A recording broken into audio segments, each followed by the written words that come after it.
All right. Good morning, everyone, and welcome to another episode of How I Met Your Mortgage.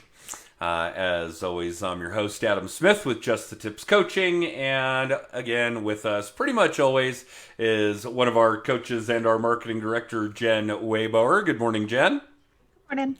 And we've got a special guest for you guys today. We've been chatting offline or off recording for a little while before we got started here. And I think you guys will find that our guest today, Sarah Bowles, will be equally offensive as Jen and I are. So it should be a fun episode. Jen and I are looking forward to it. Good morning, Sarah. Thank you for joining us. Hey, thanks for having me. I appreciate it. Oh, no, we're It's pretty fun. stoked to have you here. So typical kind of stuff for the show, for the podcast. Give us a little background on you, what you do, where you're at, how long you've been doing it, what you were doing before that. Tell us about the kids, the dogs, the noises, grunts, and screaming we're going to hear in the background while we're broadcasting here. Tell us about Sarah.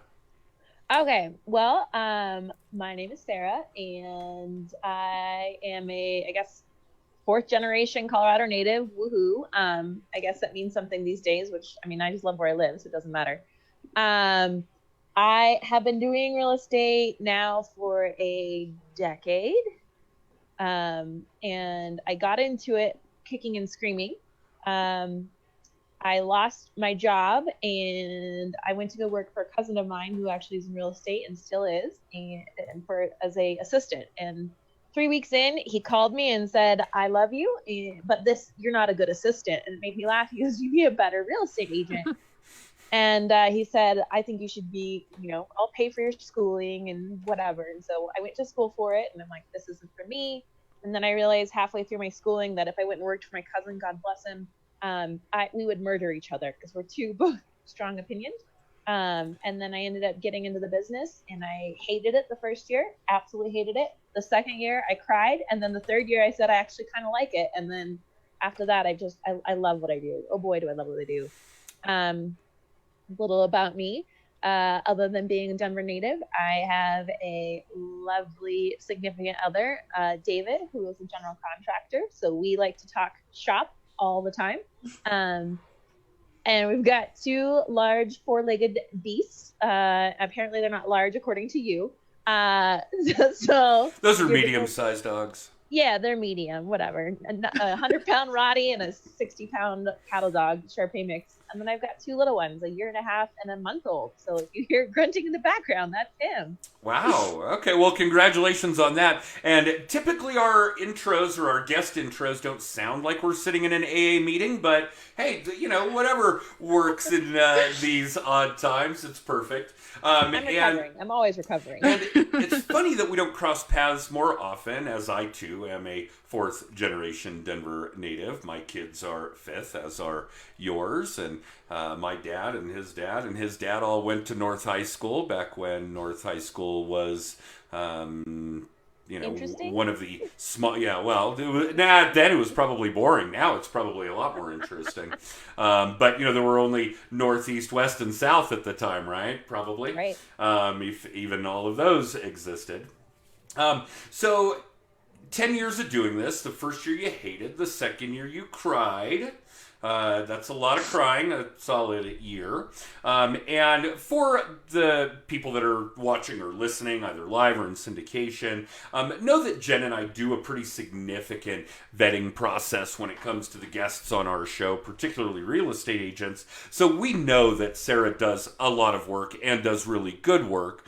We kind of babysit people for a period before we invite them to be guests on the show. And obviously, if it's somebody who asks us if they can be on the show, we run them through a much shorter but intense vetting process. So for those of you watching or listening, again, live or in syndication, know that Sarah knows her stuff. She's been around the block in this real estate game despite taking a year off to cry. That's what my boyfriend says. That's what That's awesome. All right, so we're living in pretty unique real estate times. coast to coast, around the world. And here locally, and this is really cool that we finally have somebody local because it's been a while.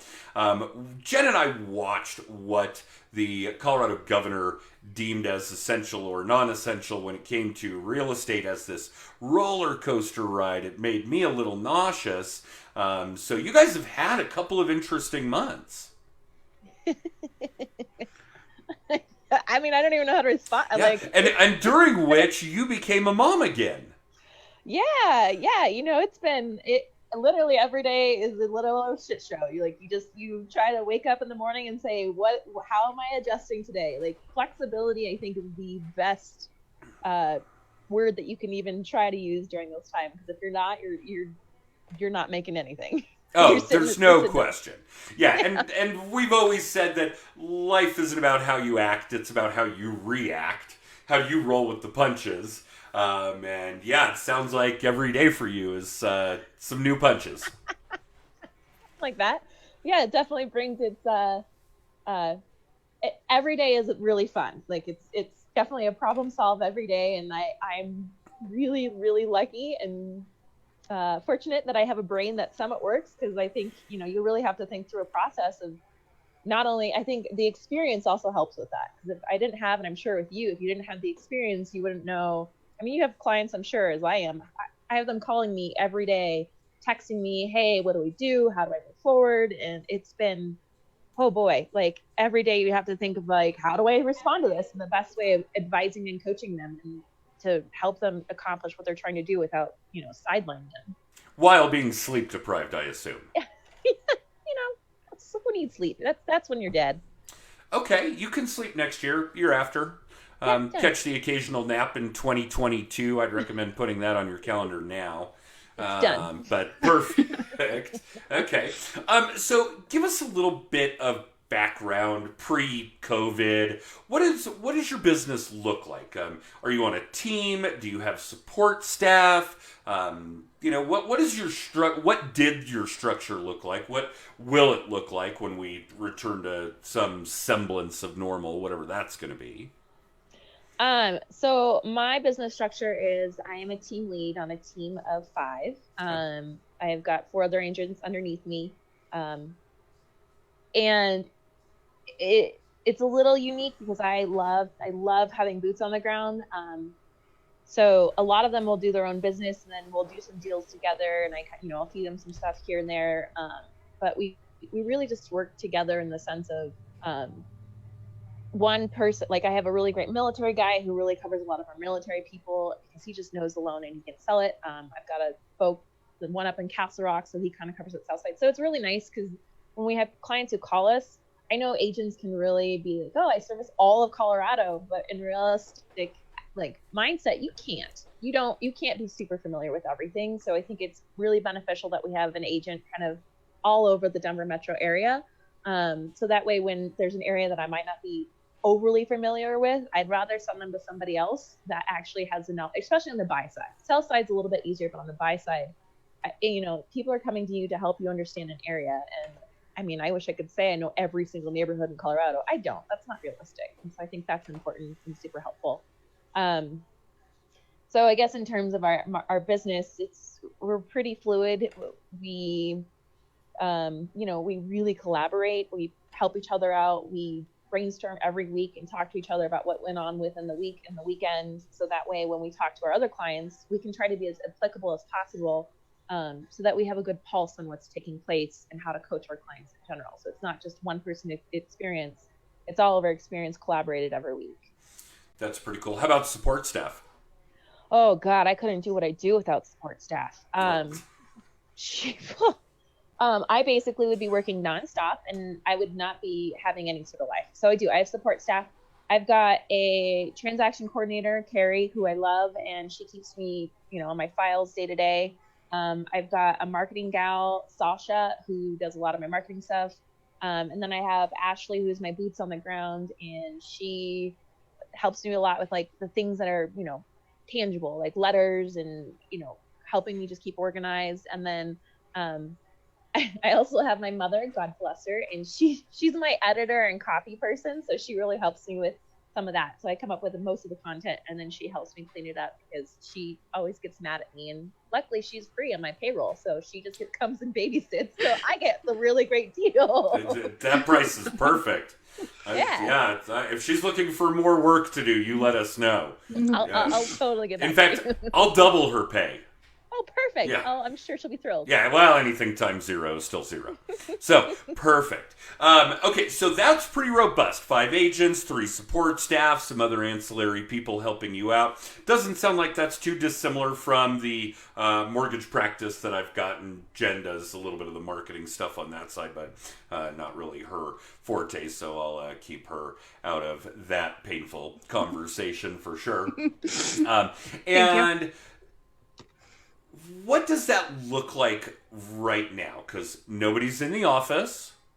Nobody, where you guys are, certainly more than 6 feet apart at all times. Is this a dynamic change for you guys? Or is this pretty much business as usual? Everybody works from home anyway. Just keep doing what you're doing. Business as usual. I mean, the only change that I would say takes place is we probably call each other a little bit more frequently. Just mainly because of what we were talking about earlier. It's just changing so quickly and so fast, and you have to adjust that. I mean, what was it? 3 weeks ago, we weren't getting multiple offers on stuff. And now we're like multiple offers. I mean, for just conversation, one of my listings just this weekend, we went 30,000 over, and that's more than 15% of list price, just to give you an idea. So, and we have offers to back it. So it's just things like that. If we didn't talk, I would say at least, I mean, we text, we talk, we'll do some video calls. It's just so important. But yeah, business as usual for the most part. And I would say the biggest challenge that we're having is trying to adjust for showings on buyers. Given the fact that we have to do like the disclosures and the timing and you can't overlap. So that one we've been trying to find a workaround with, and trying to get people in multiple places at once, because you used to be able to overlap things and now you can't. So like one showing can be at one time and then you try to book another client. And so we really had to step up and really try to help each other out in that piece, which is a little bit more than normal. Makes sense. And I would expect for the workload to be a little more than normal. And it's funny, you said something about the fact that the real estate market has been, a roller coaster ride, kind of like what went on with real estate even being an essential business here in Colorado. Yeah. Yes, it is. No, it's not. Yes, it is. But none of the ancillary businesses are. They're not. Oh, yes, they are. So shout out to the governor for giving us all that experience.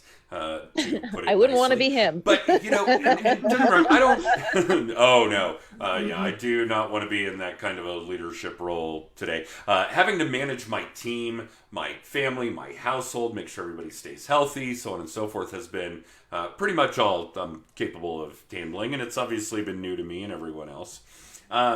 But something you said really strikes a chord. And I don't know long-term, 6 months, 12 months down the road, if we start to see some kind of a legitimate softening in the real estate market, which is obviously tied very, very closely to unemployment. And we don't have to get into how significant those numbers are today. But we actually did expect to see the real estate market soften immediately, albeit temporarily. And I guess those things were true. It did happen very quickly.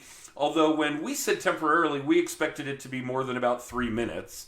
And it was about 3 minutes. I think of all the transactions we had done over the course of the last 8 or 10 weeks, we saw one where it went under contract below asking price. And then all of a sudden it took off like crazy again, and now everything's in a bidding war, and we're continuing to just drive up the real estate values. The supply and demand issue is still there, maybe even tighter now than it has been in a couple of years.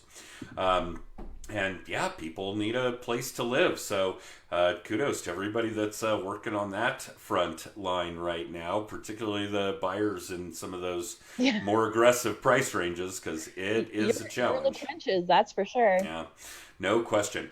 Okay, so where does your business come from? I stand on the East Colfax corner, and okay. Perfect.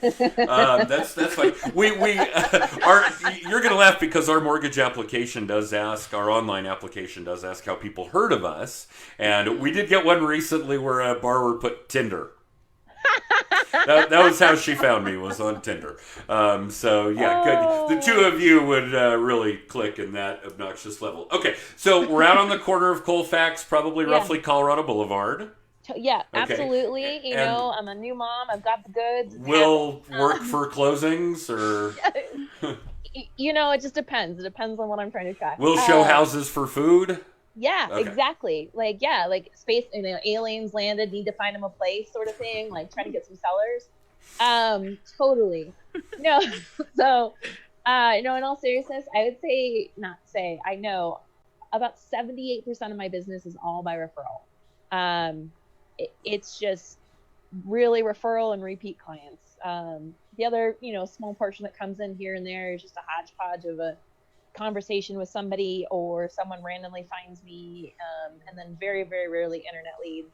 But most of the time, it's just referral. People who've done business with me, do business with me, or have recommended me because, you know, they like me for some reason, which I still can't figure out. Clients, leads, and advocates. Those are our favorite groups. Yeah. No question. So you, in addition to a lot of your business being repeat, you think the majority of your referral business is client referrals? Oh, absolutely. Hands down. Good. Like, mainly I get a call or a text message from my friend or client prior. Hey, so-and-so is going to be reaching out to you. They're a great friend, or they'll do their intro. So-and-so referred you to me. That's oh, great. Well, I'm sorry. That's perfect. Does that hold true for the other agents on your team? No, actually. Okay.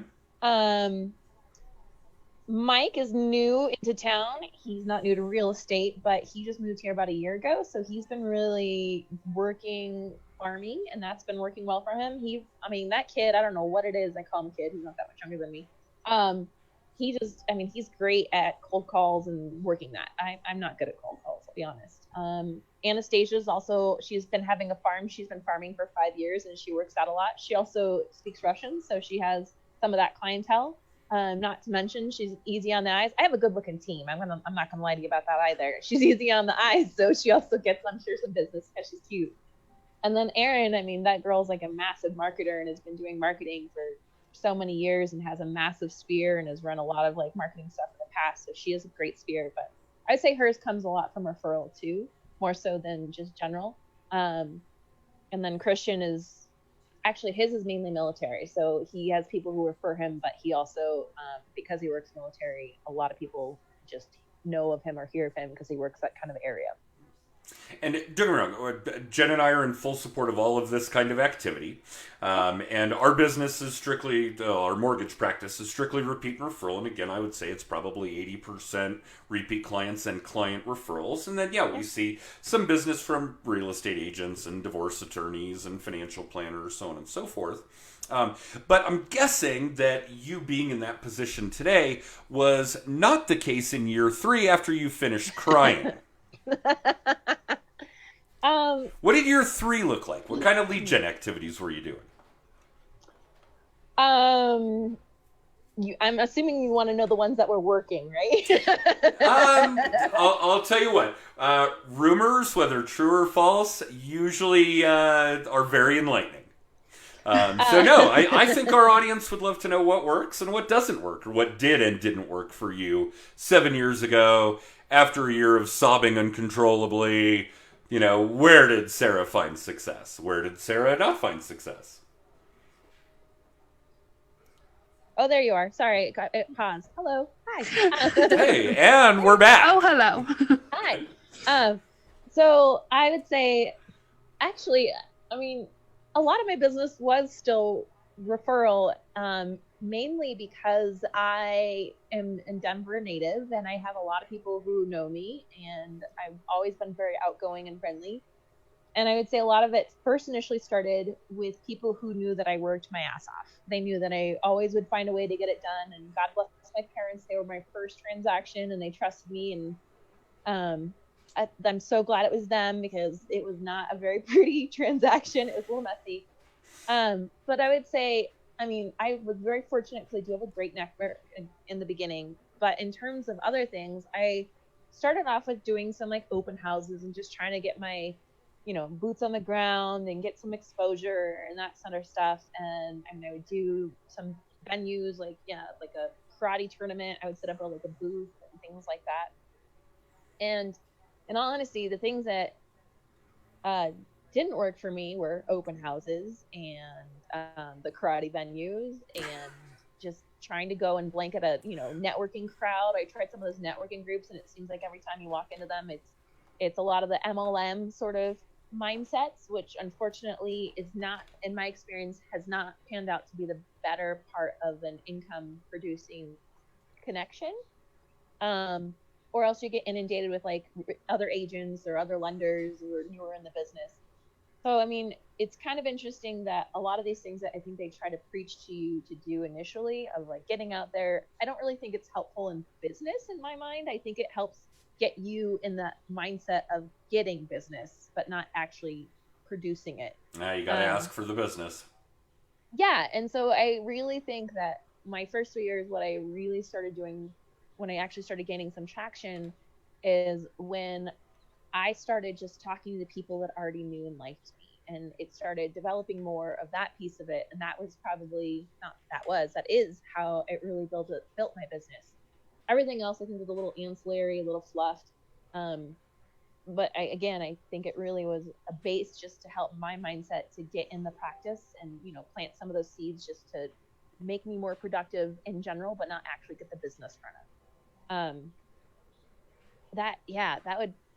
I think the other thing that really took me off is I write a monthly personal letter every month, and that I've been doing that since year 2.5, and that really just helps me stay in touch with people, and that's really it. I mean, it's not rocket science. I think the hardest part is consistency.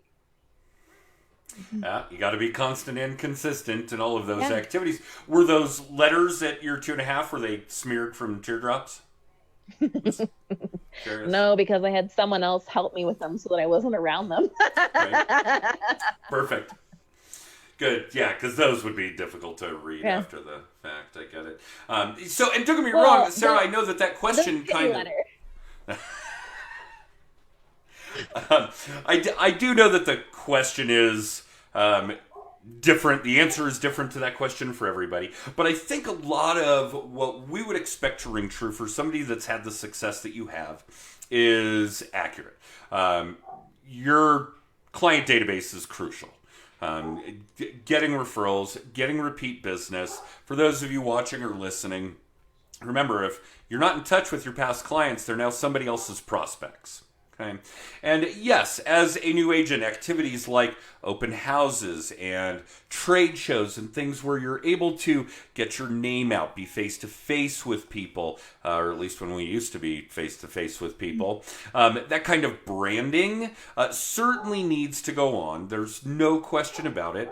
And it provides a great opportunity to build up a contact database, which provides an audience, gives you an opportunity to further and build those relationships. Then they become clients, and then they refer more clients, and so on and so forth. So I think in real general terms, for those of you watching, listening, what Sarah's saying is kind of the backbone of how lead gen activities for a long career that you expect to eventually be strictly repeat and referral have to go. And that's just kind of, maybe you could take a year off of crying. I don't think you guys all have to do those 12 months. It's exhausting. I'll bet it's exhausting. I am sure that, and you'd probably be another 6 or 12 months ahead of the game from where you are now had you not spent a year crying. Of course, then again, you've spent a few years now mothering and reproducing and changing diapers. And those things are time consuming as well. And it's too late now, but the good people at Trojan are in business for a reason. No, I'm my OB and we have an appointment to snip that. We're done. Got it. Okay. Two and done. Yeah, we're doing some permanence. All right. So give us a little bit of insight as to what you think is going to be different when the world returns to whatever the new normal looks like. Ooh. What are you planning for? What are you prepping for?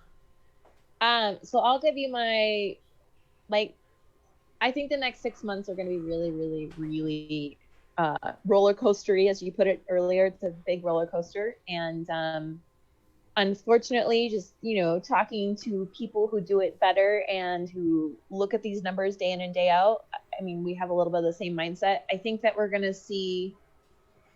prepping for a kind of how do I say this? A unique halt once we start getting a lot of the after effects of what's actually taken place in the last few weeks. I think there's a lot of excitement in the marketplace. People still need housing. But interest rates are stupid low. It's free money. It's basically, it's free money. Right. If you're not refinancing, right? If you're over 3.5 and you're not refinancing, you need to be. True story. Yeah. Especially, which is even more random, that 20 years are better than 15s at the moment. Like, who knew? Anyway, sorry, I get my love numbers. So we're prepping for a bit of a slowdown, and unfortunately, I think we're going to see some of that in the middle workforce zone of their bosses are going to hear finally, oh wow, we can actually do without this employee, and oh wow, we don't really have to have some of this brick and mortar location. And unfortunately, I think our job loss isn't where it's going to be ending. I think it's going to increase a little bit, and unfortunately, with that, a lot of people in this market, at least in the last 4 years, in my experience, had to purchase with 2 incomes. It wasn't a matter of one. It was a lot of people like, I want to get this house, I want to be it. So they had to do the 2 incomes to do it. And what is it right now? Our stats are 40% of the workforce or something like that. So it's ridiculous. And I can't remember the number at the moment. So we're prepping for, unfortunately, a few sales of people who realize that they bought a little too much for them to take on, and they're not getting a second job to actually supplement the income they needed. So my team and I have been discussing kind of a strategy of reaching out to those clients, everybody, not, kicking somebody out, but just talking to them and saying, hey, we're here for you. Just keep in mind, like, if you can, and you're worried about something, it might be a good time to potentially release that and maybe find something a little bit more financially suitable, I guess is the easiest way for me to phrase that, before they get themselves into hot water. Because, a lot of people, when they were in that 2007, 2008, 2009 market, waited too long. Yeah. They waited too long, and they started tapping into their equity, and the equity started decreasing, and so they basically lost their ass on it. And so trying to help people who might be in that position is what I think is kind of coming down the pike a bit.